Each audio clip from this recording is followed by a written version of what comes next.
For a lot of people, Memorial Day is a day of remembrance to honor those who have made the ultimate sacrifice for our country. For others, it's a day off from work to relax and kick off the summer. But on Memorial Day weekend of 2003, a family in Utah experienced the ultimate nightmare. Let's talk about the disappearance of Acacia Bishop. Acacia Patience Bishop was born on October 29, 2001, to mom Casey Lodmell and dad Adam Bishop. As she grew, Acacia hit milestones that many other babies do. She learned to walk, to run, and was beginning to talk.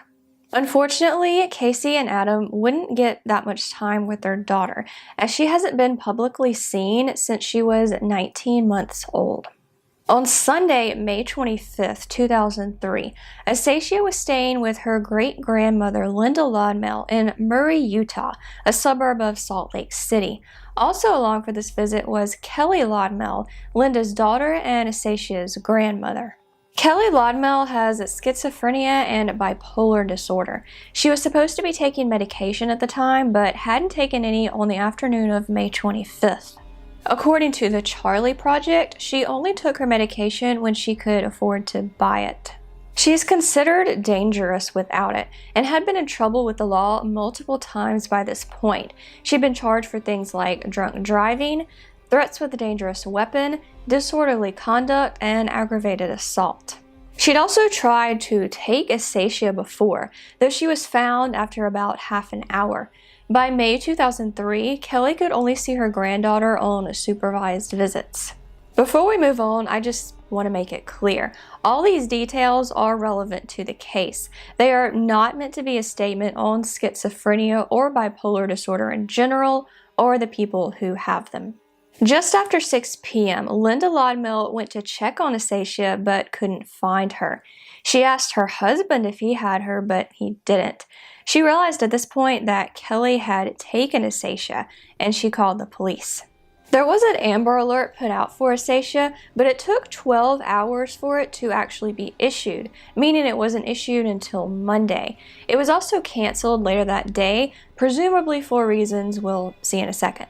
Once Kelley took Acacia, she drove her over 200 miles to Idaho Falls, Idaho.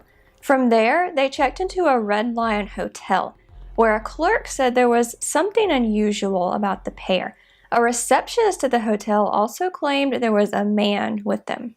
Acacia Bishop was last spotted on Monday, May 26, 2003. A witness saw her close to the Snake River, accompanied by her grandmother and an unknown man. Later that day, Kelley Lodmell showed up at a nearby power plant, soaking wet, saying she'd dropped Acacia into the river. The plant was shut down and the river searched. Kelley Lodmell was arrested later that day and initially told police she planned on carrying out a murder-suicide. She also said she thought Acacia had somehow made it out of the water and survived. Later on, she changed her first story and said Acacia had accidentally fallen into the water while they were playing. Divers spent 4 days searching the water in the area. It was hard to search because it had become so dirty from debris, and they had to feel around the bottom with their hands and feet. They also used sonar devices. They didn't find Acacia, but they did find a pair of baby shoes, a pacifier, a doll, one of her grandmother's shoes, and 2 stockings. Before the search was completed, Idaho Falls Police Sergeant Steve Hunt said, "We can't say positively that the baby went into the water, though that's what the grandma said originally. But by May 29th, he seemed to have changed his mind, saying, 'The evidence we have is Kelley jumped into the water with Acacia, and Kelley swam out, and Acacia stayed in.'" Every article and source I found written after this says that, in general, the police believe Acacia is no longer alive and that her death was a homicide. Kelley Lodmell was charged with murder and kidnapping in Idaho, and another kidnapping charge in federal court. While in jail, she wrote letters saying Acacia was being taken care of by someone else, but always referred to her in the past tense. She went on trial for the federal charge, and in 2005, she was ruled not guilty by reason of insanity by a judge. She was sent to a mental hospital in Texas where she remains today. The state charges against her were later dropped. In October 2003, Acacia's family held a party for her on what would have been her second birthday. They released one red balloon for every day she'd been missing. At the time, there was a $50,000 reward for information, though I'm not sure if that's still active. Casey Lodmell and Adam Bishop spent almost a year in Idaho Falls before going back to Utah. By 2004, they planned on moving to get out of the spotlight and raising more money to investigate Acacia's case. In 2007, they passed out over 200 flyers with an age-progressed photo of Acacia to schools in Idaho where they believe she still might be. In their investigation, police said they found no evidence that Acacia was being raised by anyone else. According to most sources, they don't believe that the unknown man that witnesses claimed to have spotted on May 26th ever existed. However, I did find one source that said they commissioned a sketch of the man and that he's wanted for questioning. This source was from around 2006 or 2007, so it might be outdated or just inaccurate. The sketch does exist. Another source said it was commissioned by Adam Bishop.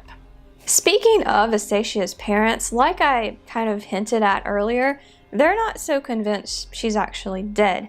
They believe, or at least hope, that Acacia really was handed over to someone else to be raised, maybe this unknown man. They claimed Kelley Lodmell was possessive of Acacia, but would never hurt her granddaughter or herself. They also noted that Kelley had bought diapers and milk for Acacia before she disappeared, something that would be kind of weird to do for someone you planned on killing. There's also the fact that she drove Acacia over 200 miles to Idaho Falls. Acacia's parents think Kelley drove this distance specifically to meet up with this unknown man and pass Acacia off to him. After all, if she just wanted to kill Acacia, she could have done that in Utah. Adam Bishop has also pointed out how strange it is that there were so few witnesses to what were presumably the moments before Acacia was killed, since this happened in a big tourist area on a holiday weekend. Witnesses also said they saw Kelley and Acacia on the banks of the river together, but never in the water. In addition, if Acacia actually had ended up in the water, grates should have prevented her from traveling from the water in the plant to the main part of the Snake River. Said Adam on his daughter's case, "There's too many possibilities of other people being involved that you can't turn your eye from it." Another family member who agrees with them is Linda Lodmell, Acacia's great-grandmother, whose house she was kidnapped from. She thinks someone paid to take Acacia. When she asked Kelley what happened, she only said Acacia was in good hands.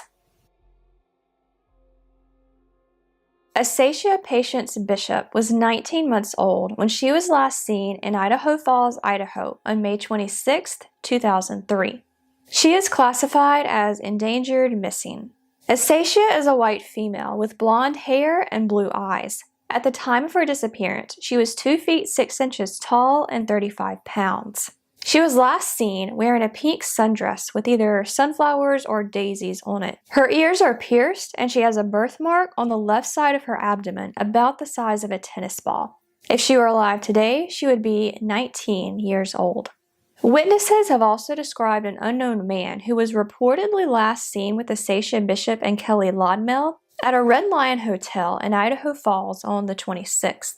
He's been described as being in his late 40s or early 50s, with rough tan skin, graying hair, hazel eyes, and large hands but a small build. If you have any information about the disappearance of Acacia Bishop, you can contact the Unified Police of Greater Salt Lake at 801-743-7000. You can also contact the National Center for Missing and Exploited Children at 1-800-THE-LOST. There's also an online form you can use to submit a tip, which I will leave a link to below along with all of these numbers. So that's all I have for you today on Acacia Bishop. This is kind of a strange case. It seems at first like there's only one conclusion, but there is a little bit of doubt in there as well. I am very curious to see what everyone thinks of this case in the comments. Thanks for watching, and I will see you next time.